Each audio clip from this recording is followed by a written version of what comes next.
use Napier's bones again, but for multiplying two decimal numbers. And the first thing you need to realise here is the digits in your answer will be exactly the same as if I ignored my decimal and done 78 times 62, it'll give me the exact same digits in my answer. So I'm going to first set that up using Napier's bones. So again, it's one box per number. Then make sure you line up diagonals. Take your time, as you can see. Use a ruler if you want to get a little bit neater than potentially mine has been. So 78 times 62 is going to give me the same answer as 7.8 times 6.2. So we're just going to focus on using Napier's bones first. So over here it's 8 times 6, which is 48. For here it's going to be 7 times 6, which is 42. For here is 2 times 8, which is 16. And then for the last box is 2 times 7, which is 14. I'm then going to add up my corridors. So we always start with the bottom corridor. So this moves down here to 6. I then add up here, 8 add 1 is 9, add the 4. Gives me 13, carry the 1. I'm going to add these up. So 4 and 2 is 6, add the 1 is 7, add the 1 is 8. And then finally my 4 there. So we know in my answer I've got to have a 4 and 8, a 3 and a 6. Now if I am multiplying two decimal numbers together, I can put in the decimal points by here. I then know that this decimal, if it moved down here and this decimal moved across here, they would meet in the middle. So my decimal point moves down here, this decimal moves across there, they meet in the middle and then can follow my diagonal line down.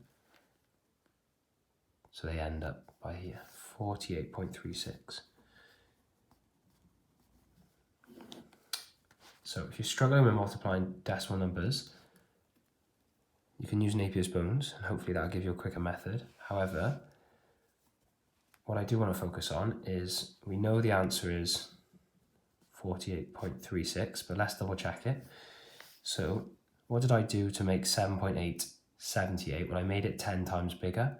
So if I made this 10 times bigger and I then made 6.2 62, so therefore I also made this number 10 times bigger.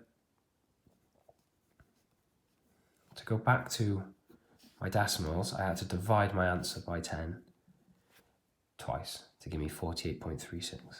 Okay, so two different methods there for you.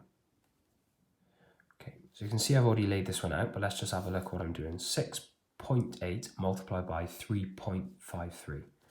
So what I've done is just ignore my decimal point for now and write the digits 6 and 8 and 353. I'm then going to use Napier's bones to multiply it out. You can see this one's slightly longer in digits, so it just meant I've had to add another 2 squares.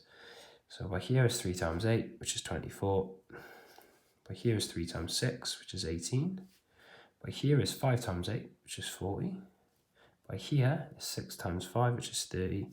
3 times 8 again, which is 24. And then 3 times 6 again, which is 18. Okay, so quite a lot going on, but you can see my corridors now are just a little bit longer. So for first, that 4 moves down there. There's nothing else to add it to. Now I'm going to add these, 8, 2, and 0, which gives me 10. So I've got a 0 there, carry the 1, really important. Now I'm going to add these numbers, so that's all of these. So I've got a 4 and a 4, which is 8, a 0, then 2 1s. So 4 add 4 is 8, add the nothing is 8, add the 1, gives me 10 again, carry the 1. So now I'm going to add all these up. 2 and 8 is 10, add the 3 is 13, add the 1 is 14, carry the 1, 1 add 1 is 2. Okay, so I've got the answer of 24004, which is a really, really big number. But I'm now going to put my decimal points back in. So I put a 6.8 there, and I'm going to put a 3.53 there. Now, because I have two decimals here, what I can do is I can simply move this decimal down, move this decimal across until they meet in the middle. So this decimal would move down here. This decimal would move across here. And they're going to meet in the middle by there. And then just follow my diagonal line down to here. So what number I actually have now is 24 point, which would be 24. I'm just going to write that up here. 0.004. Now then, a couple of different ways we can check this is correct. So the first way is using a bit of logic. If I multiply 6 point something, so think of the number 6. If I done 6 times 3, 6 times 3 would be 18. 6.8 is slightly bigger than 6. 3.5 is obviously slightly bigger than 3. So if I multiplied 6.8 by 3 point something, we'd expect it to be slightly bigger than 18. So 24 is slightly bigger. So first things first, that makes sense. Another way you can check our decimal is in the correct place is I multiplied by 68 and 353, which meant if I ignored my decimals, I'd multiply this by 10 once, and I multiplied this by 10 twice, which meant I would have to divide my answer by 10 3 times to make sure my answer or my decimal is in the correct place, rather. So a few different ways, 24.004. Okay, slightly different again. I'm now multiplying 63 by 4.1. So I've laid it out ready. You can see I've quite clearly ignored the decimal. So I'm going to do 3 times 4 first for the first box, which is 12. I'm going to do 4 times 6 for this box here, which is 24. 1 times 3, which is 0, 3. Don't forget that 0. And then 1 times 6, which is 6. So that's the first thing. I'm then going to add up my diagonals. So this 3 would just simply move down here. The 2, the 6, and the 0. 2 add nothing, add 6 is 8. So I move there, nothing to carry. Going to add these up, which is 1, 4, 0, which is 5.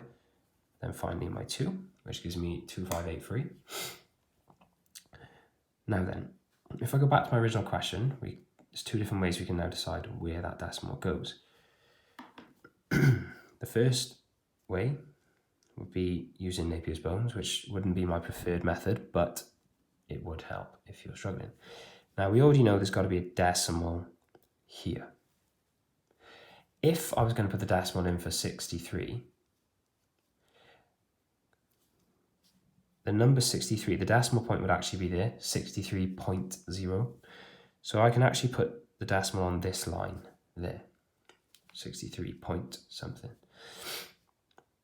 Now, we always move the 2 decimals until they meet. So effectively, this decimal just moves straight down the outside of my box. This decimal moves across, and they're going to meet by here. Because they meet by here, they can then move down there, down the diagonal as per the other examples, which tells me my decimal must finish in between my 8 and my 3. So the answer would be 258.3. That's the first way of doing it. Now let's use a bit of logic. 60, if I just round that quick in my head to 60, 60 times 4, well, 6 times 4 is 24, so 60 times 4 would be roughly 240. My number here is 258, slightly bigger than 240. So we know already that makes sense. Or we can finally check, well, I actually multiplied 63 by 41 before I put my decimal in here. So what did I do in my question? Well, I actually made this number here 10 times bigger. So if I made 4.141 to make it 10 times bigger, you would then have to make your answer 10 times smaller. Hence why there's one number after decimal point in my question. So 258.3.